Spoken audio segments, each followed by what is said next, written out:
नमो नमः. आज आपण इयत्ता 9वीचा चौथा पाठ विद्यार्थमाला बघणार आहोत. विद्यार्थमालामध्ये तुम्हाला अ, बघा विधिलिंग लकार जास्त प्रमाणात दिलेला आहे म्हणून विद्यार्थमाला दिलेला आहे. तुम्हाला जी जी यामध्ये पिंक लेटरमध्ये वर्ड्स दिसतील ते सगळे विधिलिंग लकारचे आहेत. बघा, सुभाषितानि संस्कृत भाषायाः वैशिष्ट्यपूर्णानि पद्यरत्नानि. म्हणजेच काय, सुभाषित हे संस्कृत भाषेतील वैशिष्ट्यपूर्ण पद्यरत्न आहेत. सुभाषितानि अस्माकं मनः रंजयन्ति. सुभाषित काय करतात तर आपलं मन जे आहे ते मनोरंजित करतात. अस्माकं ज्ञानं वर्धयन्ति. आपलं ज्ञान वाढवतात. कथं व्यवहारः करणीयः किं कर्तव्यं कथं व्यवहारः करणीयः कसा कसा किंवा काय व्यवहार करायचा, कसं बिहेवियर ठेवायचं, किं कर्तव्यं किं च न करणीयं, काय करायचं आणि काय नाही करायचं, इति सम्यक बोधयन्ति. याचा उत्तम प्रकारे, सम्यक म्हणजे उत्तम प्रकारे बोध करवतात. ठीक आहे. बघा, पहिला श्लोक तुम्हाला दिलेला आहे. सुखार्थी चेत त्यजेत विद्यां, विद्यार्थी चेत त्यजेत सुखम. सुखार्थीनः कुतो विद्या, कुतो विद्यार्थिनः सुखम. ठीक आहे. यामध्ये तुम्हाला त्यजेत जो शब्द दिसतोय हे दोन्ही ठिकाणी त्यजेतच आलेला आहे. पिंक लेटरमध्ये मगाशीच म्हटल्याप्रमाणे जे वर्ड्स असतील ते विधिलिंग लकारचे वर्ड्स असणार आहेत. बघा, सुखार्थी चेत त्यजेत विद्या. सुख प्लस अर्थी झालेला आहे म्हणून सुखार्थी. ज्याला सुखाची इच्छा आहे त्याने चेत, चेत म्हणजे जर जर सुखाची इच्छा असेल तर त्याने काय करावं, त्यजेत विद्या, त्याग करावा. कशाचा तर विद्येचा, विद्येचा त्याग करावा. तुम्हाला प्रत्येक श्लोक नंतर मी तुम्हाला त्याचं एक्सप्लेनेशन दिलेलं आहे. डीप त्याचा मिनिंग दिलेला आहे. तुम्ही पहिले श्लोक समजून घ्या, त्याच्यानंतर मी तुम्हाला लिहिण्यासाठी मिनिंग देणार आहे. सुखार्थी चेत त्यजेत विद्या. सुखाची इच्छा असणाऱ्याने विद्येचा त्याग करावा. त्यजेत प्लस विद्या, विद्येचा त्याग करावा. ठीक आहे. विद्यार्थी चेत त्यजेत सुखम. आणि ज्याला विद्येची इच्छा आहे, जर विद्येची इच्छा असेल तर त्याने काय करावं, त्याग करावा. त्यजेत त्याग करावा. कशाचा तर सुखाचा. म्हणजे काय तर सुखाची इच्छा असणाऱ्याने विद्येचा त्याग करावा. ज्याला सुख म्हणजे विद्यार्थ्यांना विद्यार्थी अवस्थेमध्ये वेगवेगळं सुख वाटतं, जसं की टाईमपास करणे, मोबाईल बघत बसणे, किंवा किती पण वेळ टी व्ही बघणे, गेम खेळणे, हाच सगळ्या मुलांना सुख वाटतं. किंवा अभ्यास करायला लावलं तर ते दुःख वाटतं, अभ्यास करू वाटत नाही. म्हणून त्यांनी दिलेलं आहे की सुखार्थी चेत त्यजेत विद्या. म्हणजे ज्याला सुखाची इच्छा त्याने विद्येचा त्याग करावा. जर तुम्ही कंटिन्यू अभ्यास नाही केला आणि कंटिन्यू तुम्ही खेळत बसले, व्हिडिओ गेम खेळले, मोबाईल बघितला, टी व्ही बघितली, किंवा काहीही टाईमपास तुमच्या मित्रांसोबत करत बसले आणि विद्येचा त्याग केला किंवा विद्या मिळवण्यासाठी तुम्ही प्रयत्न नाही केले, तर मग काय उपयोग होणार नाही. म्हणूनच ते म्हणताय की सुखाची इच्छा असणाऱ्याने विद्येचा त्याग करावा. आणि ज्याला विद्या मिळवायची, ज्याला माहिती की मला किती वेळ खेळायचा, असं नाही की तुम्ही खेळायचं नाही. जर तुम्हाला माहिती की मला किती वेळ खेळायचा आणि किती वेळ अभ्यास करायचा, हे जर तुमच्याकडे टार्गेट असेल तर तुम्ही बरोबरच तुमच्या विद्या प्राप्त करण्याच्या मार्गावर राहतात. कारण तुम्ही समजा 1 तास 2 तास खेळला तर तुम्ही तुमचा उरलेला टाइम जो असतो तो तुमच्या अभ्यासासाठी देणार आहेत. म्हणूनच ते म्हणताय की जो विद्यार्थी आहे, ज्याला विद्येची इच्छा आहे, त्यांनी काय करावं, सुखाचा त्याग करावा. म्हणजेच काय, त्याला किती नाही म्हटलं तरी स्वतःला रेस्ट्रिक्शन घालावे लागतात. स्वतःला बंधनात ठेवावं लागतं की मी एवढाच वेळ माझा टाइमपास जो आहे तो करणार आहे. मी पूर्ण वेळ बाकी उरलेला वेळ मी माझ्या अभ्यासासाठी देणार आहे. म्हणजेच काय, त्याने त्याचं सुख बाजूला ठेवलं. जे त्याला आराम टाइमपास करण्यामध्ये जो वाटत होता ते त्याने सुख बाजूला ठेवून त्याने कशाला इम्पॉर्टन्स दिलेला आहे तर अभ्यासाला इम्पॉर्टन्स दिलेला आहे. पुढे म्हटलेलं आहे सुखार्थीनः कुतो विद्या. जो सुखार्थी आहे म्हणजे जो असाच टाइमपास करत बसेल, कधीच अभ्यास करणार नाही, सतत खेळत बसेल, अशा प्रकारे जो व्यक्ती वागेल. आता तुम्हाला वाटेल आम्ही अभ्यास करतो, फक्त लिहित बसलो तरी अभ्यास करणं झालं का, तर नाही. तुम्ही काय समजून घेतलं, कितपत तुम्हाला समजलं, या तुमच्या कन्सेप्ट किती क्लिअर झाल्या, या सगळ्या गोष्टी जर तुम्हाला समजत असतील तर तुम्ही अभ्यास करताय असं म्हणता येईल. किंवा काही काही मुलं फक्त लिहितच बसतात आणि त्यांना असं वाटतं की आम्ही एवढं लिहिलं, तेवढं लिहिलं, एवढा वेळ लिहिलं म्हणजे आम्ही एवढा वेळ अभ्यास केला. तुम्ही जर लिहिलं तरी ते तुमच्या कितपत तुम्हाला समजले, त्या कन्सेप्ट किती क्लिअर झालाय हे सुद्धा तिथे महत्त्वाचं असतं. आणि हे जर तुम्हाला कळत असेल तरच तुम्ही तिथे विद्या प्राप्त करत आहात. आणि जर तुम्ही तिथे फक्तच करायचं म्हणून करत असाल टाइमपासच्या दृष्टीने तर तुम्हाला विद्या प्राप्त होणार नाही. म्हणूनच ते म्हणताय की सुखार्थीनं कुतो विद्या. सुखाची इच्छा असणाऱ्याला विद्या कुठून मिळणार, कुतो म्हणजे कुठून. ठीक आहे. तर सुखाची इच्छा असणाऱ्याला विद्या कुठून मिळेल, आणि कुतो विद्यार्थिनः सुखम, ज्याला विद्यार्थी म्हणजे ज्याला विद्येची इच्छा आहे त्याला सुख कुठून मिळेल. अशा पद्धतीने हा श्लोक आहे. तुम्हाला श्लोकचा अर्थ जर लिहून घ्यायचा असेल तर तुम्ही पुढे लिहून घेऊ शकता. त्याच्या आधी बघा, हा अन्वय आहे. अन्वय सुद्धा तुम्हाला माहीत असणं गरजेचं आहे. अन्वय म्हणजे काय, त्याने थोडंसं एक्सप्लेन करून इथे सांगितलेलं आहे. इथे तुम्हाला अर्थ दिलेला आहे इंग्लिश आणि मराठी. ज्याला फक्त सुख हवे असेल त्याने शिक्षणाचा त्याग करावा, पण ज्याला विद्या मिळवायची असेल त्याने सुखाचा त्याग करावा. कारण सुखाची इच्छा असणाऱ्याला विद्या मिळत नाही आणि खऱ्या विद्यार्थ्याला नेहमी सुख मिळत नाही. अशा पद्धतीने तुम्ही सिंपल मराठीमध्ये ट्रान्सलेशन लिहू शकता. ज्यांना इंग्लिशमध्ये ट्रान्सलेशन हवं आहे ते इंग्लिशमध्ये देखील लिहू शकता. जाऊया पुढच्या श्लोककडे. काय म्हटलंय? दृष्टिपूतं न्यसेत पादम, वस्त्रपूतं पिबेत जलम, सत्यपूतां वदेत वाणीम, मनःपूतं समाचरेत.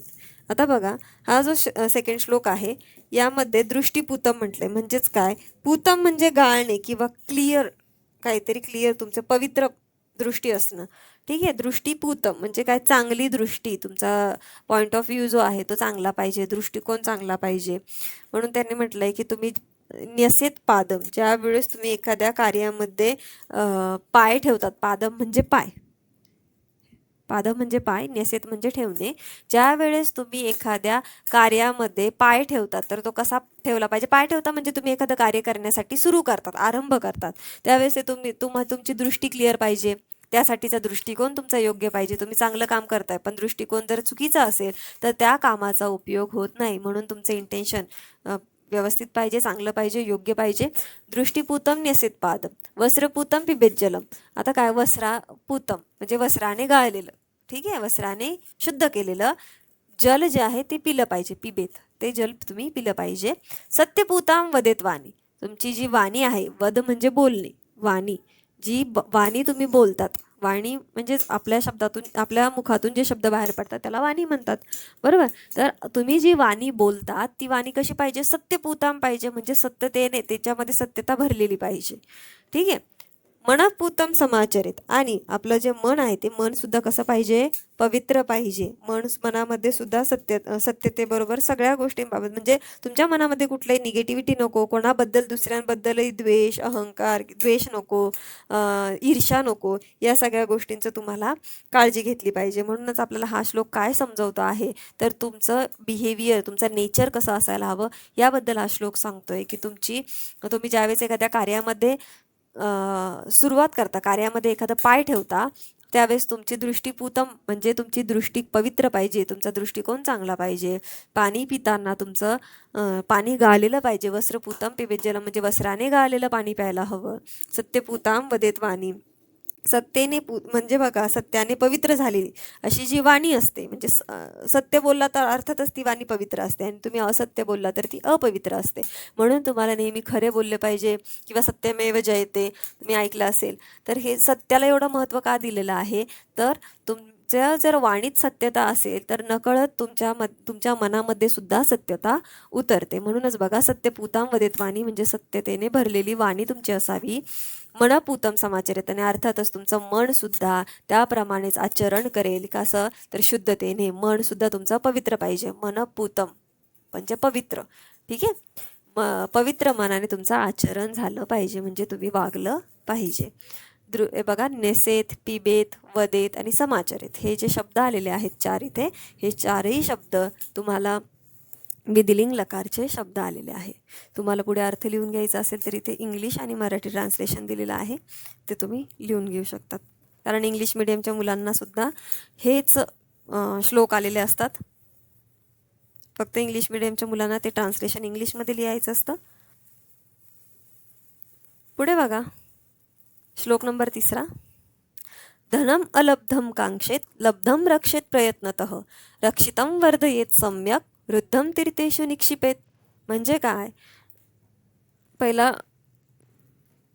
पहिला पार्ट बघा, धनम अलब्धम कांक्षेत म्हणजेच काय? धनम जे धन संपत्ती असती, अलब्धम, लब्धम म्हणजे लाभ होणे, अलब्धम म्हणजे लाभ झालेला नाही. ज्या धनाची ज्या धनाचा लाभ झालेला नाहीये. तुम्हाला वाटेल अलब्धम कसं काय आहे, तर धनम हा जो शब्द आहे यातला म हलंत आहे, अर्धा आहे, त्याच्यामध्ये अ लपलेला आहे, तो अ याच्यामध्ये जॉईंट झालाय, अलब्धम. ठीक आहे. जे धन तुम्हाला लाभ झालेला नाहीये त्यासाठी काय म्हटलंय, कांक्षित, त्याची तुम्ही कांक्षा ठेवा, म्हणजे इच्छा ठेवा. ज्या धनाचा लाभ झालेला नाहीये त्याची इच्छा ठेवा. लब्धम रक्षेत प्रयत्नतः. लब्धम म्हणजे लाभ होणे. ज्याचा लाभ झालाय त्याचं तुम्ही प्रयत्नपूर्वक रक्षण करा. लब्धम रक्षेत प्रयत्नतः, त्याचं रक्षण करा. कसं? प्रयत्नपूर्वक, म्हणजे तुम्ही त्याच्यासाठी योग्य प्रयत्न लावा की तुम्ही त्या धनाचं रक्षण केलं पाहिजे. रक्षितम वर्धयेत सम्यक. रक्षण केलेलं जे धन आहे रक्षितम, ते वर्धयेत म्हणजेच काय, ते वाढवा. जर तुम्ही समजा पैसे आज तुमच्याकडे 10,000 आहेत आणि समजा तुमच्याकडे अजून 4-5 वर्षानंतर पण तुम्ही तेवढेच 10,000 ठेवणार आहात का? तर नक्कीच नाही. आपण कायम काय प्रयत्नात असतो की आज माझ्याकडे 10,000 आहे तर अजून थोड्या दिवसांनी माझ्याकडे पैसे वाढले पाहिजे. आपण ते वाढवण्याच्या मार्गात असतो की आपण ते तेवढ्या पैशांमध्ये खुश होऊन तेवढे आहे तेवढे बस झाले असं म्हणतो का? तर नाही. कारण माणसाच्या गरजा, वेगवेगळ्या गरजा असतात आणि काही ठिकाणी त्याला कधी कशाची गरज पडू शकते, त्याच्यामुळे त्याच्याकडे त्याला संपत्ती साचवणं गरजेचं असतं. त्यामुळे त्यांनी काय म्हटलंय, जे रक्षण तुम्ही जे धन मिळवलेलं आहे, ज्याचं रक्षण केलेलं आहे, त्या रक्षण केलेल्या धनाला तुम्ही वाढवा. म्हणून थोड्या दिवसांनी का असेना, थोड्या वर्षांनी का असेना, तुमच्याकडचं असलेलं धन थोडंफार वाढलं पाहिजे. रक्षितम वर्धयेत सम्यक. आणि सम्यक शब्द वापरलाय म्हणजेच काय, उत्तम प्रकारे. तुम्ही कुठल्याही चुकीच्या मार्गाने ते वाढवू नका, तर उत्तम प्रकारे ते धन वाढवा. रक्षितम वर्धयेत सम्यक. रक्षण केलेलं धन तुम्ही उत्तम प्रकारे वाढवा. वृद्धम तीर्थेषु निक्षिपेत. आणि ज्यावेळेस तुम्ही वृद्ध व्हाल त्यावेळेस तुम्ही ते निक्षिपेत म्हणजे खर्च करा. कसं? किंवा ते कुठे द्या, तर तीर्थेषु म्हणजे योग्य. आता तीर्थेषु म्हणजे कुठेही दानधर्म, असं एखाद्या मंदिरात जाऊन दानधर्म करा अशा पद्धतीने इथे सांगितलेलं नाहीये. तर तुम्ही बघा, ज्या पद्धतीने आपल्याला पैसा कमवणं गरजेचं असतं, धनसंपत्ती मिळवणे गरजेचे असते, त्याच पद्धतीने आपल्याकडे काही गोष्टी मिळाल्यानंतर आपल्याला त्या गोष्टींचं दानही करता आलं पाहिजे, थोड्याफार प्रमाणात का असेना, परंतु आपल्याकडनं योग्य दान घडलं पाहिजे. ज्याला गरज आहे त्याच्यासाठी थोडंफार आपल्याला करता आलं पाहिजे. म्हणून ते म्हणताय की तुम्ही या सगळ्या गोष्टी तुम्ही तुमच्या तारुण्यावस्थेत म्हणा किंवा त्यानंतर तुमचं जेवढा केवढा वृद्धावस्थेच्या आधीचा काळ आहे तेवढ्यामध्ये तुम्ही ते धन कमवलं, त्याचा तुम्ही तुमच्या सुखासाठी वापर केला. तुमच्या सुखासाठी वापर करताना असताना तुम्ही त्या धनसंपत्तीमधून तुम्ही स्वतःसाठी त्याचा वापर केलेला आहे. तुमची काय एन्जॉयमेंट असेल त्याच्यासाठी वापर केलेला आहे. या सगळ्या गोष्टी जशा माणसाच्या आयुष्यात गरजेच्या असतात, तसंच वृद्धापकाळी काय असतं की त्यानंतर व्यक्तीने थोडंफार दान करणं गरजेचं असतं. म्हणून वृद्ध झाल्यानंतर तुम्ही तीर्थेषु म्हणजे योग्य ठिकाणी तुमचं धन जे आहे ते थोडंफार तरी दान करा, असं या श्लोक आपल्याला समजावत आहे. या श्लोकचं डीप तुम्हाला मिनिंग जर लिहून घ्यायचं असेल तर तुम्ही लिहून घेऊ शकतात. परत एकदा बघा, कांक्षेत, रक्षेत, वर्धयेत आणि निक्षिपेत हे चारही शब्द तुम्हाला विधिलिंग लकारचे शब्द आलेले आहेत इथे. आणि इथे ट्रान्सलेशन आहे बघा. तुम्हाला इथे टिप त्याच्यासाठीच दिलेली आहे की तीर्थेषु निक्षिपेत म्हणजे फक्त तीर्थक्षेत्री पैसे द्यावेत असा अर्थ नाहीये. तर तो काय आहे, धर्मकार्यासाठी किंवा दानासाठी किंवा समाजहितासाठी किंवा चांगल्या कार्यासाठी तुम्ही धनाचा उपयोग करावा, असा त्याचा व्यापक अर्थ आहे. ठीक आहे. जाऊया पुढील श्लोकाकडे. बघा, अक्रोधेन जयेत क्रोधम, असाधुम साधूनाम जयेत, जयेत कदर्यम दानेन, जयेत सत्तेन चानृतम. इथे काय झालेलं आहे की अक्रोधेन क्रोधम जयेत म्हणजे अक्रोधाने कशाला जिंकता येतं, तर क्रोधाला जिंकता येतं. जिंकता येतं म्हणजे काय, त्याच्यावरती मात मिळवता येते. जर तुम्ही शांतपणे एखादी गोष्ट समजून घेतली, चिडचिड न करता किंवा राग न दाखवता, तर तुम्हाला ती गोष्ट पटकन समजते. म्हणून ते काय म्हणतंय की क्रोधाला जर जिंकायचं असेल, क्रोधम जयेत, क्रोधाला जिंकायचे असेल तर ते कोणाने जिंकता येते, अक्रोधेन म्हणजे शांततेने जिंकता येते. बरोबर. साधूनाम असाधूनाम जयेत, हे बघा, असाधुम साधूनाम जयेत याचाच त्यांनी इथे अन्वय दिलेला आहे. काय, तर असाधूनाम साधूनाम जयेत म्हणजे असाधू जे लोक आहेत, असाधू म्हणजे दुर्जन लोक, जी दुर्जन लोक आहेत त्यांना कोण जिंकू शकतं, तर सज्जन लोक. साधूनाम म्हणजे सज्जन, असाधू म्हणजे दुर्जन. दुर्जन लोकांना जयेत जिंकू शकतं. कोण जिंकू शकतं, तर सज्जन लोक. समजा एखादी व्यक्ती वाईट मार्गावर चालणारी असेल, वाईट विचारांची असेल, तर त्या व्यक्तीच्या सानिध्यात जर वाईट लोकच आली तर त्या व्यक्तीला कधी कल्याण होईल का, तर अर्थातच नाही.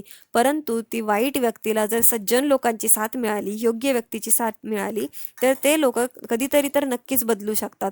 म्हणून त्यांचं आयुष्य पण सुधारू शकतं. म्हणून ते काय म्हणताय की समजा तुम्हाला दुर्जन लोकांवरती मात मिळवायची असेल तर तुम्हाला कसं झालं पाहिजे, सज्जन झालं पाहिजे. आपल्याला असं वाटतं की माझ्यासोबतच का त्रास, मलाच का सगळे असे करताय, मलाच का त्रास देताय, तर असं नाही. समजा आपल्यामध्येच काहीतरी चूक असेल, आपण आपलीही चूक पाहिली पाहिजे. समजा आपण दुर्जन असू, आपण अयोग्य व्यक्ती असू, तर आपण कशाकडे गेलं पाहिजे, तर योग्य व्यक्तीकडे गेलं पाहिजे. कधीतरी आपली कॉम्पिटिशन आपल्यासोबत पण असते, बरोबर. म्हणूनच ते काय म्हणताय की दुर्जन व्यक्तीला, समजा आपणच एखादी चूक करत असो किंवा आपणच दुर्जन व्यक्ती असेल, तर आपल्यातलंच दुर्जनपणा कोण घालू शकतं, तर सज्जनपणाच घालू शकतो. म्हणून आपण सज्जनतेच्या मार्गाला गेलं पाहिजे किंवा चांगल्या गोष्टींच्या मागे गेलं पाहिजे, जेणेकरून आपल्यामधील त्या चुका टळल्या जातील. म्हणून त्यांनी म्हटलंय, हे एक्झाम्पल आपण स्वतःलाही, इथे जे जे एक्झाम्पल दिले हे सगळे स्वतःलाही रिलेट करू शकतो किंवा आपल्या आजूबाजूलाही आपण बघतो असे काही उदाहरणं जे आपण आजूबाजूलाही रिलेट करू शकतो. असाधूनाम साधूनाम जयेत, दुर्जन लोकांना सज्जन लोक जिंकू शकतात. पुढे बघा, जयेत कदर्यम दानेन. आता जयत जिंकू शकतो कोणाला, कदर्यम. कदर्यम म्हणजेच काय, जो कंजूस व्यक्ती असतो ना, त्याला कदर्यम म्हटलेलं आहे. तर त्याला कंजूस व्यक्ती, ज्याला कधीच कोणाला 1 रुपया खर्च करावं वाटत नाही, कोणासाठी कोणाला काही देऊ वाटत नाही, ज्याचं आपण म्हणतो की मन मोकळंच नसतं अजिबात, अशी जी व्यक्ती असतात ना, त्या व्यक्तींना तेच योग्य वाटतं, बरोबर. परंतु ते पूर्णपणे योग्यही नाहीये. म्हणून त्यांनी काय म्हटलंय की यांना जर जिंकायचं असेल तर ते कोणाद्वारे जिंकू शकतं, तर दानेनं. म्हणजे दानी व्यक्तीकडून कंजूस व्यक्ती जिंकला जातो. ज्यावेळेस कंजूस व्यक्तीला एखादा दानी व्यक्ती दिसतो की बाबा हा किती प्रकारे दान करतो आहे, म्हणजे असं नाही की खूपच दान करत बसायचे, रोजच दान करत बसणार, असं थोडी करणार आहे. पण आपापल्या परीने ज्याला जेवढं शक्य होईल तेवढं व्यक्ती दान करत असतो, बरोबर. तर समजा कंजूस व्यक्तीने दानी व्यक्तीच्या संगतीत आला तर कधीतरी त्याच्याकडनं पण तो कंजूसपणा निघतो आणि कधीतरी त्याचं दान सुद्धा सत्कार्यासाठी लागू शकतं.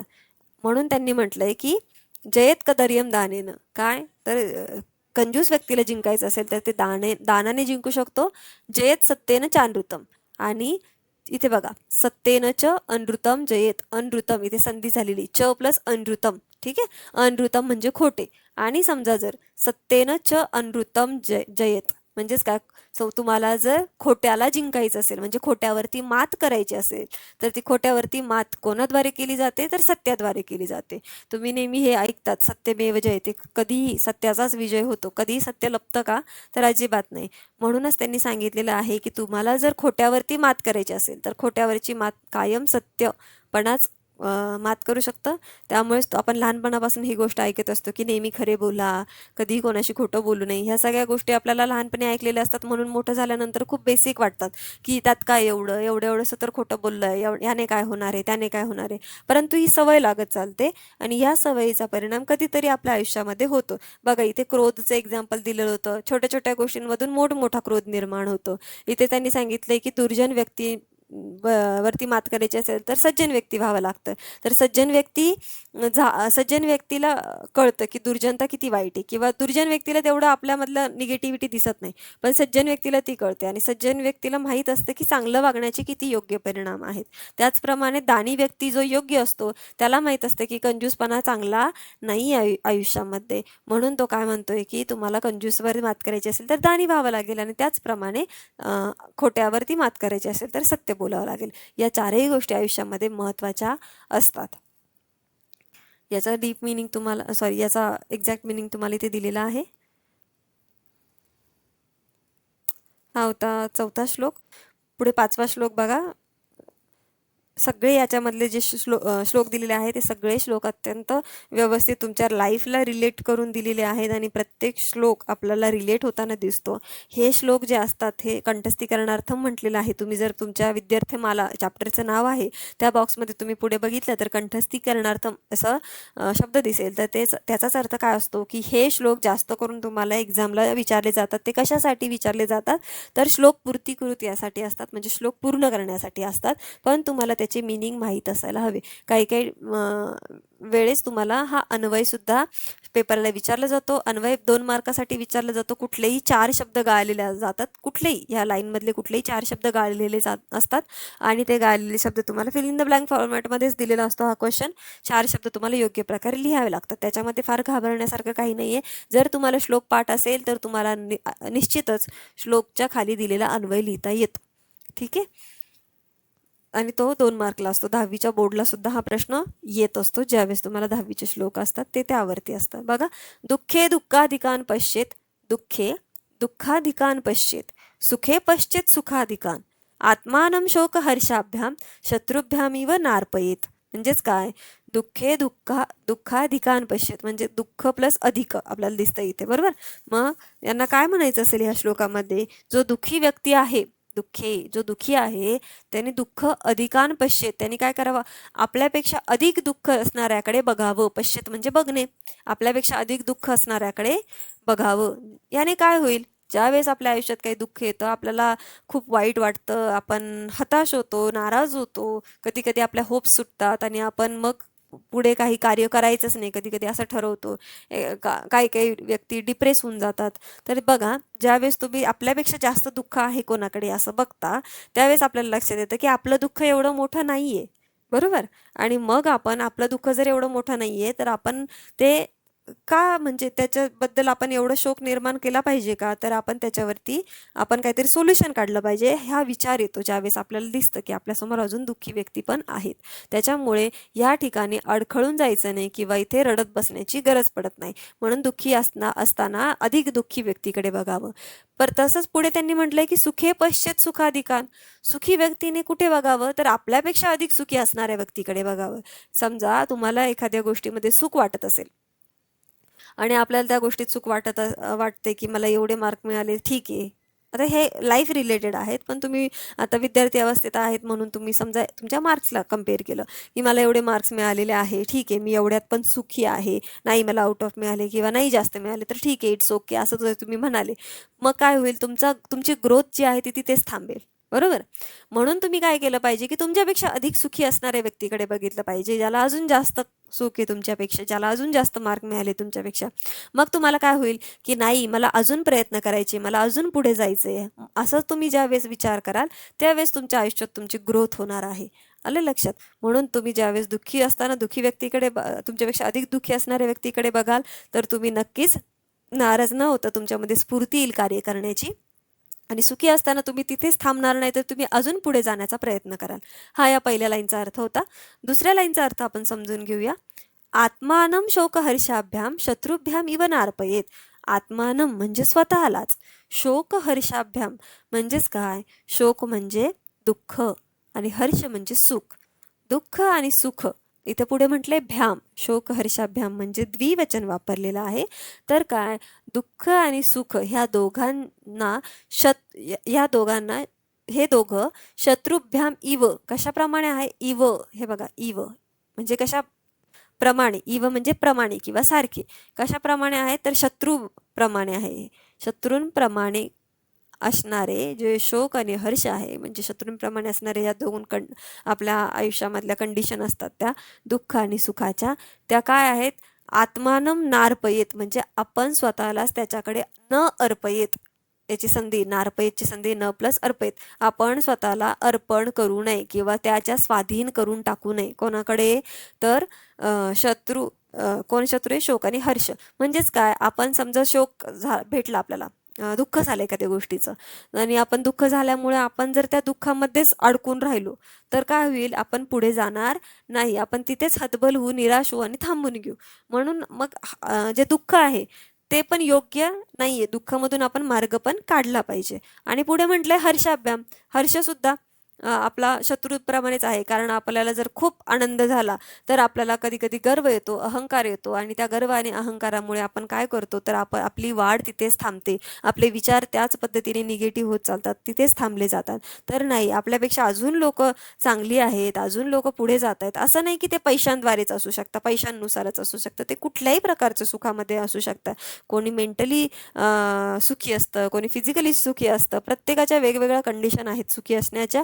ज्याला मनाची शांती मिळाली तो सुद्धा सुखीच असतो, त्याच्या इतकं सुखी तर दुसरा कोणीही नाही. म्हणून आपण अजून चांगल्या व्यक्तींकडे आपण बघितलं पाहिजे की आपल्यापेक्षाही काही लोक खूप चांगली आहेत आणि ते स्टेबल आहेत, तर आपणही तसं बनूया, आपणही चांगलं बनूया, हा विचार असला पाहिजे आपला. आणि जर हे दोन्ही गोष्टी आपल्यामध्ये शत्रूंप्रमाणे काम करत असेल, जर याच्यामुळे दुःखामुळे आपली वाढ थांबत असेल किंवा सुखामुळे आपली वाढ थांबत असेल, तर नक्कीच ते कसे शत्रूंप्रमाणे आहे. तुम्ही म्हणाल की सुख थोडी आमचं शत्रू आहे, सुख तर मित्राप्रमाणे आहे, पण सुख कधी मित्राप्रमाणे आहे? जर तुम्ही तुमच्यामधले अहंकार, गर्व, हे जर असे वाईट गुण तुमच्यामध्ये सुखामुळे येत नसेल, तर तुम्ही तो तुमचा सुख मित्राप्रमाणे आहे. पण तुमच्या सुखामुळे जर तुमच्यामध्ये घमंड येत असेल, अहंकार येत असेल, तर तुमचं ते सुख नक्कीच शत्रूंप्रमाणे आहे. कारण ते सुख तुम्हाला कधीतरी दगा देतं, कधीतरी धोका देतं. त्याच्यामुळे तुम्ही जरी सुखात असेल, मग आपल्याला तो विचार येतो की मला कुणाचीच गरज नाही. बघा, असं कधीही नसतं की आपल्याला कुणाची गरज नसते. आपण प्रत्येकजण एकमेकांसाठी कधी ना कधी, कुठे ना कुठे उपयोगी पडत असतो. त्याच्यामुळे असे वाईट प्रकारचे जे विचार आहेत ते मनात न आणता आपण त्यावरती त्या सुखाला किंवा दुःखाला आपला योग्यतेसाठी आपल्या आयुष्यात आहे असं मानून जर आपण वागलो, तर नक्कीच आपली ग्रोथ होते. परंतु आपण ह्या दुःख आणि सुखामध्ये अटकून गेलो, असं अडून राहिलो, तर ते शत्रूंप्रमाणे काम करतात. त्याच्यामुळे ते म्हणताय की तुम्ही आत्मानम न अर्पयत, तुम्ही स्वतःला त्यांच्याकडे अर्पण करू नका, स्वाधीन करू नका. म्हणजेच काय, दुःख भेटलं तर दुःखी होऊन तुम्ही निराश होऊन तिथेच थांबू नका, आणि सुख भेटलं तरी एकदम हर्ष होऊन तुम्ही तिथेच थांबू नका की हेच सगळं काय आहे. म्हणजे स्वतःला अर्पण करून देऊ नका. ज्या पद्धतीने आपल्या वाईट सवय असतात, काही आळस समजा तुमच्यामध्ये आलेला आहे, बरोबर, आणि तो आळस आत्ता आहे की मला सकाळी उठताना आपल्याला आळस येतो आणि आपण म्हणतो की नाही, अजून 5 मिनिट झोपायचे, अजून 10 मिनिट झोपायचे. मग ते 5-10 मिनिट एक्स्ट्रा करता करता अर्धा तास कधी होऊन जातो, 1 तास कधी होऊन जातो, कळत नाही. हा काय झाला, आळस झाला. पण त्याच ठिकाणी जर तुम्ही म्हटलं की नाही, मी ठरवलेलं आहे, मला एवढ्या एवढ्या वाजता उठायचं आहे, 6 असो, 7 असो, 5 असतो, प्रत्येकाचे काहीतरी वेगळं टाईम पिरियड ठरलेला असतो. ज्याने त्याने आपापल्या पद्धतीने ठरवल्याप्रमाणे जर वागलं आणि तुम्ही आळस जर बाजूला ठेवला, तर नक्कीच तुम्ही आळसावर मात केली. परंतु जर तुमचा आळसमध्ये आला, समजा आपण ठरवलं की नाही 10 मिनिट मोबाईल बघू, 15 मिनिट मोबाईल बघू, असं ठरवल्यानंतर जर तुम्ही अर्धा पाऊण तास, 1 तास जर फोन बघत असाल आणि तुमच्या जर लक्षातच येत नसेल की तुम्ही किती वेळ फोन बघताय, तर नक्कीच काय झालं, त्या ठिकाणी तुम्ही तुमचा अभ्यासाबाबत आळस केलेला आहे आणि तुम्ही इम्पॉर्टंट कशाला दिलेला आहे, तर फोनला वगैरे इम्पॉर्टन्स दिलेला आहे. मग त्या ठिकाणी काय झालं, तुमचा अभ्यासाबाबतचा आळसच तिथे तुम्हाला मात करतोय, बरोबर. किंवा सकाळी उठण्याचं जे मी तुम्हाला एक्झाम्पल दिलं, त्यावेळेस जर तुम्ही म्हणाला की नाही, मी ठरवलं एवढ्या वेळेस एवढ्या वाजता उठायचं, तर मी तेवढ्या वाजताच उठणार, मी अजून 5 मिनिटाचा एक्सक्यूज स्वतःला देणार नाही. म्हणजेच तुम्ही आळसावरती मात केलेली आहे. आणि नक्कीच तुम्ही आळसावरती मात केल्यानंतर तुमचा विजय होतोय, बरोबर. पण जर तुम्ही तिथे आळसाला प्राधान्य देऊन तुम्ही जर 5-10 मिनिट एक्स्ट्रा झोपण्याच्या नादात अर्धा तास एक्स्ट्रा झोपून राहिले, तर तो आळस तुमच्यावर मात करत असतो. अशाच पद्धतीने यांनी इथे जे शोक हर्षाचं एक्झाम्पल दिलंय, ते शत्रूंप्रमाणे का म्हटलं हे तुम्हाला आता लक्षात आलं असेल की तुम्ही त्यांच्या स्वाधीन कसे नका होऊ. ठीक आहे, ते तुमच्या हातात पाहिजे. तुम्ही तुमचे जे काही कंडिशन आहे, सुखाची असो दुःखाची असो, ती कंडिशन तुमच्या हातामध्ये असली पाहिजे, त्याच्यामध्ये वाहवत गेलं नाही पाहिजे. असाच हा श्लोक सांगतोय आपल्याला. पुढील अर्थ तुम्ही लिहून घेऊ शकता.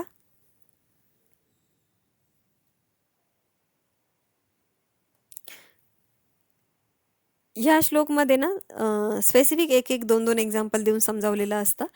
कारण श्लोक हा 2 ओळींचा कंप्लीट करायचा असतो म्हणून. परंतु त्याच्या मागचा जो मीनिंग आहे तो खूप डीप मीनिंग असतो, आणि तो जर तुम्ही समजून नाही घेतला तर त्या श्लोकचा उपयोग तुम्हाला पाहिजे तसा होत नाही. कारण हे सगळे श्लोक जे आहेत ते तुम्हाला लाईफ टाईम यूज होण्यासाठी आहे. असं समजू नका की ते फक्त 9वी उपयोगी पडणार आहेत. 9वीसाठीच नाही, तर तुमच्या पूर्ण आयुष्यासाठी उपयोगी असणार आहेत. म्हणून ह्या श्लोकांकडे तुम्ही किती डीप मिनिंगने बघू शकता ना, तितकं तितकं तुम्हाला जास्त रिझल्ट तिथे बघायला मिळतील. बघा, प्रत्यहम प्रत्यवेक्षेत नरश्चरितम आत्मनः किन्नु मे पशुभिस्तुल्यम किन्नु सत्पुरुषैरिती. इथे स्वतःलाच प्रश्न विचारायला लावताय. बघा, प्रत्यहम म्हणजे दररोज, डेली. काय, प्रत्यवेक्षेत, आपण दररोज प्रत्यवेक्षेत म्हणजे दररोज स्वतःचं निरीक्षण करावं. प्रत्यवेक्षेत, ठीक आहे. कशाचं निरीक्षण करावं? नरह, इथे विसर्ग आहे, नरह संधी झालेली. नराने दररोज, प्रत्यवेक्षेत, नराने दररोज काय करावं? निरीक्षण करावं. नर म्हणजे मनुष्य, फक्त असं नाही की पुरुष, स्त्री पुरुष सगळे मनुष्य. नराने दररोज निरीक्षण करावं. कशाचं निरीक्षण करावं? चरित्राचं. चरितम आत्मनः म्हणजे स्वतःच्या, आत्मनः म्हणजे स्वतः, चरितम म्हणजे आपलं जे स्वतःचं कॅरेक्टर आहे, त्या कॅरेक्टरचं आपण दररोज निरीक्षण केलं पाहिजे. मग आपण स्वतःच्या कॅरेक्टरचं काय निरीक्षण करणार? रोज आरशासमोर उभं राहून आपण बघणार का मी आज कसा दिसतोय, उद्या कसा दिसतोय? ज्याप्रमाणे आपण रोज आरशात बघून आपल्याला स्वतःला एवढा इम्पॉर्टन्स देतो, लुक्सला इम्पॉर्टन्स देतो की मी चांगला दिसतोय का, चांगला दिसती का, ह्या पद्धतीने बघतो. त्याच पद्धतीने आपण आपल्या आतमध्ये पण बघितलं पाहिजे की माझं मन चांगलं आहे का, मी कोणाबद्दल जास्त वाईट विचार करते का, मी काही निगेटिव्ह विचार करते का. दुसऱ्यांबद्दलच नाही, आपण स्वतःबद्दलही काही वाईट विचार नाही केला पाहिजे आणि दुसऱ्यांबद्दलही नाही केला पाहिजे. अर्थातच, कारण जो स्वतः सुखी स्वतःला ठेवू शकतो तोच दुसऱ्याला सुखी ठेवू शकतो. म्हणूनच बघा त्यांनी ह्या एका लाईनमध्ये फक्त 3 शब्दांमध्ये किती डीप मिनिंग सांगितलं आहे की दररोज निरीक्षण करावे नराने म्हणजे मनुष्याने. कशाचं? तर चरितम आत्मनः स्वतःच्या चरित्राचं, स्वतःच्या कॅरेक्टरचं. मग कॅरेक्टरमध्ये मी चांगला आहे की वाईट आहे, मी हे योग्य करतोय की अयोग्य करतोय. आणि आपण आपल्याशी खरं बोललं पाहिजे, स्वतःशी तरी आपण खरं बोललं पाहिजे की माझं हे योग्य होतंय का, मी चुकत तर नाही आहे ना. हे गोष्टींची सवय जर तुम्हाला आत्ता एवढ्या लहान वयापासून जर लागली तर नक्कीच तुम्हाला मोठं झाल्यानंतर या बऱ्याचशा गोष्टींचा त्रास कमी होतो. कारण तुम्हाला तुमच्यातल्या चुका फाइंड करण्याची सवय लागते. चुकांबरोबर तुम्ही तुमच्यातले योग्य पॉईंट पण निवडतात. कारण बऱ्याच लोकांना स्वतःच्या चुका माहीत असतात पण स्वतःमध्ये काय क्वालिटीज आहे, काय चांगल्या गोष्टी आहे हे माहीत नसतं. आपल्याला आपल्या चुकाही माहीत असायला हव्या आणि आपल्यातला म्हणजे ज्या पद्धतीने आपल्याला आपले बॅड पॉईंट्स माहीत असायला हवे त्याच पद्धतीने गुड पॉईंट्स पण माहीत असायला हवे. म्हणजे आपल्याला गुड पॉईंट माहीत असेल तर आपण त्याच्यावरती आपल्याला कळतं की हा मी अजून याच्यामध्ये काय करू शकतो. आणि बॅड पॉईंट माहीत असेल तर आपण त्या बॅड पॉईंटला अजून मागे टाकत जाऊ शकतो आणि आपल्यातले गुड क्वालिटीज वाढवू शकतो. ठीक आहे. किन्नू मे पशुभिस्तुल्य. आता इथे काय म्हटलंय? किन्नू मे पशुभिस्तुल्य. आता बघा याची संधी कशी झाली. किन्नू हा अर्धा न दिसतोय ना, तो अनुस्वार आहे. ठीक आहे. किन्नू मे काय मी, मे म्हणजे मी, पशुभितुल्यम काय मी पशूंप्रमाणे, पशूंच्या तुलनेत तर नाही. हा नू आहे ना इथे, पशूंच्या तुलनेत तर नाही. पशूंच्या तुलनेत कसा, आता आपण तुम्ही म्हणाल आम्ही तर मनुष्य आहोत आणि आम्ही पशूंच्या तुलनेत कसं काय येणार, आम्ही थोडी पशूंप्रमाणे चारा वगैरे खातो, त्यांच्यासारखे असे कुठेही बाहेर राहतो. तर अशा पद्धतीने नाही विचारलंय त्यांनी किंवा अशा पद्धतीने इथे उच्चार नाही केलाय त्यांनी, वापरलेला नाही शब्द. तर त्यांना म्हणायचं आहे ज्या पद्धतीने पशु पटकन खरं बघायला गेलं तर पशु सगळ्यांचा विचार करतात, त्यांच्यामध्ये हे नेचर ऑटोमॅटिकली असतं की पशूंमध्ये नकळत त्यांना जे जीव लावतं ते त्यांना जीव लावतातच. परंतु मनुष्याचं तसं नसतं. परंतु इथे काय म्हणतात पशुभितुल्य म्हणजे आपण जनावरांसारखं तर नाही आहोत ना की ठीक आहे तर आहे, केलं तर केलं. मनुष्याला बुद्धी दिलेली आहे, आपण बुद्धीचा वापर करतोय का, अशा पद्धतीने हा प्रश्न विचारलेला आहे. की पशूंसारखं फक्त उठतोय, खातोय, झोपतोय एवढंच करतोय का, तर नाही. आपण आपल्या बुद्धीचा वापर करून योग्यतेच्या मार्गाने चाललो आहोत का, अशा पद्धतीने हा प्रश्न विचारण्यात आलेला आहे. ठीक आहे. म्हणजेच तुम्हाला पहिल्या लाईनमध्ये मी जे सांगितलं, आपल्यातल्या गुड क्वालिटीज बॅड क्वालिटीज आपण बघितल्या पाहिजे, आपल्या कॅरेक्टरचं निरीक्षण आपण केलं पाहिजे, स्वतःचं निरीक्षण आपण केलं पाहिजे. स्वतःचं निरीक्षण केलं पाहिजे म्हणजे आपल्या विचारांचं सुद्धा आपण निरीक्षण केलं पाहिजे. हे आता पशु हे सगळं करतात का, तर नाही. कारण पशूंमध्ये, प्राण्यांमध्ये ही डेव्हलपमेंट एवढी नसते जेवढी माणसामध्ये आहे, मनुष्यामध्ये आहे. म्हणून ते म्हणताय की जर तुम्ही हे करत नसाल तर तुम्ही पशूंप्रमाणे आहेत. तुम्हाला काय उपयोग जर मनुष्याची बुद्धी तुम्हाला दिलेली आहे आणि तुम्ही त्या बुद्धीचा वापर करत नसाल तर तुम्ही कोणाप्रमाणे झाले, मग पशूंप्रमाणे झाले. मग ते स्वतःला प्रश्न विचारला जातोय हा, काय मी पशूंप्रमाणे तर नाही. आणि पुढे परत अजून एक प्रश्न विचारलाय, किन्नू सत्पुरुषैरिती की मी सत्पुरुषांप्रमाणे आहे. म्हणजे सत्पुरुष म्हणजे योग्य, चांगले, सज्जन लोकांप्रमाणे आहे. बघा शेवटच्या लाईनचा अर्थ नीट समजून घ्या. काय मी पशूंप्रमाणे तर नाही, पशूंच्या तुलनेत तर नाही. पशु म्हणजे प्राणी, प्राण्यांच्या तुलनेत तर नाही, की मी सज्जन लोकांच्या, चांगल्या लोकांच्या तुलनेत आहे. सत्पुरुषाई रीती चांगल्या लोकांच्या तुलनेत आहे असा प्रश्न त्यांनी स्वतःला विचारलेला आहे. दोन्ही चांगलं की वाईट असं. ठीक आहे. एकदम योग्य श्लोक दिलेला आहे इथे. सगळे श्लोक मला तरी योग्य वाटत आहे. बघा श्लोक नंबर 6चा अर्थ तुम्ही लिहून घेऊ शकता इथून.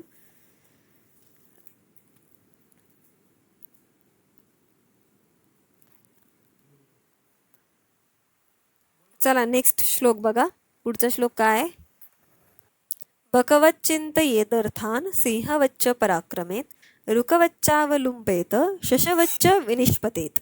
याच्यामध्ये बघा नीट समजून घ्या हा श्लोक. याच्यामध्ये संधी जास्त झालेल्या आहेत आणि तुम्हाला हा श्लोक जास्त करून अन्वयवरून कळेल. अन्वयचा हाच फायदा असतो की तुम्हाला जर ह्या ओळी कळत नसतील तुम्हाला अन्वयवरून लक्षात येतं. बकवत, बकवच्च, आता तुम्हाला वाटेल इथे तर आलेलं नाहीये, पण बघा इथे संधी झालेली आहे म्हणून कळत नाहीये.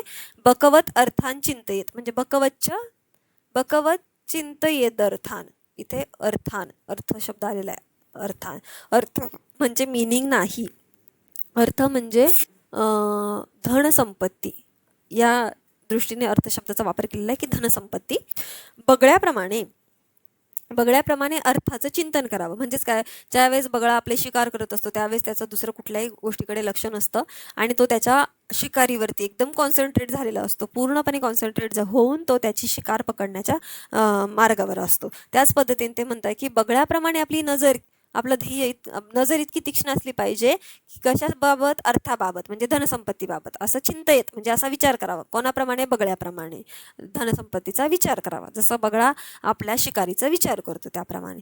सिंहवच्च पराक्रमित, इथे बघा सिंहवच्च पराक्रमित, सिंहवच्च पराक्रमित ही संधी विग्रह त्यांनी करून दाखवला इथे. तर सिंहवत म्हणजे सिंहाप्रमाणे पराक्रम करावा. सिंहाचा पराक्रम तुम्हाला माहितीच आहे. सिंहाच्या पराक्रमाची तुलना आपण कधीही कोणाशी करू शकत नाही. असाच पराक्रम आपणही आपल्या आयुष्यात करून दाखवावे की त्याची तुलना कधी कोणाशी केली जाऊ नाही शकत. पुढे बघा, रुकवच्चावलुंपेत, म्हणजेच काय, रुकवत म्हणजे कोल्हा म्हणू शकतो आपण, रुकवत. ठीक आहे, लांडगा, कोल्हा यांसाठीच रुकवत शब्द वापरला जातो. अवलुंपेत, लांडग्या कोल्याप्रमाणे तुम्ही काय करा, अवलुंपेत हा सुद्धा विधिलिंग लकार प्रथम पुरुष एकवचन वापरलेला आहे. ठीक आहे, लांडग्याप्रमाणे तुम्ही काय करावा, लचका तोडावा. अवलंपेत म्हणजे लचका तोडणे. तुम्हाला माहिती आहे लांडग्याला कसा चतुर असतो, बरोबर, तो बरोबर त्याला जे पाहिजे ते मिळवतो आणि तिथून म्हणजे तो त्याला जे पाहिजे ते मिळवतो आणि म्हणजे त्याचा समोरच्याचा तो लचका तोडतो, तो त्याचं नुकसान होऊ देत नाही. म्हणून त्यांनी म्हटलंय की लांडग्याप्रमाणे लचका तोडावा. शशवच्च विनिष्पतेत, शशवत म्हणजे सस्याप्रमाणे, विनिष्पतेत म्हणजे निसटून जावे. ससा कसा पटकन निसटतो, कधी जर त्याला कोणी पकडलं आणि तो दुसऱ्या क्षणी आपल्या हाती लागेल असं सांगताही येत नाही, तो इतक्यात कुठेतरी सटकून जातो, कारण तो पटकन पळू शकतो, बरोबर. म्हणून त्यांनी म्हटलंय की सशाप्रमाणे तिथून आपल्याला निघूनही जाता आलं पाहिजे. या श्लोकचं तुम्हाला परत एकदा बघा. तुम्ही आयुष्यामध्ये जसा अर्थ इम्पॉर्टंट असतो म्हणजे धनसंपत्ती इम्पॉर्टंट असते, तसे पराक्रमही इम्पॉर्टंट असतो आणि त्याचप्रमाणे आपला स्वतःचा फायदाही झाला पाहिजे. असं थोडी की आपण प्रत्येक ठिकाणी आपलं नुकसानच करणार आहोत, असंही नाही आहे, बरोबर. म्हणून लांडग्याप्रमाणे स्वतःचा फायदाही आपल्याला थोडाफार बघता आला पाहिजे. आणि जर कधी पकडलं गेलो कशामध्ये म्हणजे वाईट कार्य करा असा हा श्लोक आपल्याला सांगत नाही आहे. आपल्याला हा श्लोक सांगत असताना हेच सांगतोय की तुम्ही अर्थ धनसंपत्ती पण मिळवा, पण सिंह कधी असा अयोग्य गोष्ट करून पराक्रम नाही गाजवत. सिंह त्याची शिकार करत असताना आता त्याचं कार्यच ते शिकार करण्याचं, परंतु तो असा काही चोरी लपी करत नाही. तो त्याचे शिकार असं करत असताना तो पराक्रमच गाजवत असतो त्याचा. त्याप्रमाणे आपणही आपल्या आयुष्यात पराक्रम गाजवावा. वेळ आली तर आपल्याला एखाद्या ठिकाणून अटकून न राहता तिथून निसटूनही जाता आलं पाहिजे, म्हणजेच पळूनही जाता आलं पाहिजे, असा हा श्लोक आपल्याला सांगत आहे. इथे तुम्हाला मिनिंग दिलेला आहे, मिनिंग लिहून घ्या. अशा प्रकारे आपण तुमचे हे सगळे 7 श्लोक तुम्हाला दिलेले आहे आणि 7ही श्लोक आपण बघितले आहे जे विधिलिंग लकारवरती डिपेंड करतात. यामध्ये तुम्हाला लक्षात आलंच असेल की आपण आयुष्यामध्ये कसं वागलं पाहिजे किंवा काय योग्य काय अयोग्य या सगळ्या गोष्टींच्या बद्दल आपल्याला व्यवस्थित प्रत्येक श्लोकाद्वारे सांगितलेलं आहे. आणि त्याचबरोबर आपल्याला हेही कळलं आहे की आपण आपल्यामध्ये स्वतःचं कॅरेक्टर कसं बघितलं पाहिजे किंवा कधी बऱ्याच लोकांना हे माहीत नसतं किंवा विद्यार्थी अवस्थेमध्येही आपल्याला हे माहीत नसतं, कोणी आपल्याला सांगत नाही की आपण आपल्याकडे बघणं किती गरजेचं असतं. कारण आपण आपल्याला बाहेरून तर रोजच बघतो, आरशात बघतच असतो आपण, परंतु आपण विचार कसे आहेत, आपण योग्य विचार करतोय का अयोग्य विचार करतोय, या गोष्टींचा सुद्धा तुम्ही डीप विचार केला पाहिजे, गरजेचं आहे. ह्या सगळ्या गोष्टींचं नॉलेज आपल्याला ह्या सगळ्या श्लोकांमधनं कळत आहे. आणि त्यामुळेच हे श्लोक आपल्याला म्हटल्याप्रमाणे की आपल्या आयुष्यामध्ये मनोरंजनही करतात आणि त्याचबरोबर ते आपल्याला ज्ञानही वाढवतात आणि काय केलं पाहिजे आणि काय नाही केलं पाहिजे याचा योग्य प्रकारे बोधही देतात. हेच आपण सुरुवातीला बघितलं होतं, जो ग्रीन बॅच तुम्हाला समजावला होता त्यावेळेस. आजचा व्हिडिओ जर तुम्हाला आवडला असेल तर व्हिडिओला लाईक करा, चॅनलला सबस्क्राईब करा आणि तुमच्या मित्रांना जास्तीत जास्त शेअर करा. तुमचे काही डाऊट असतील तर ते कमेंट सेक्शनमध्ये मला नक्की कळवा. धन्यवाद.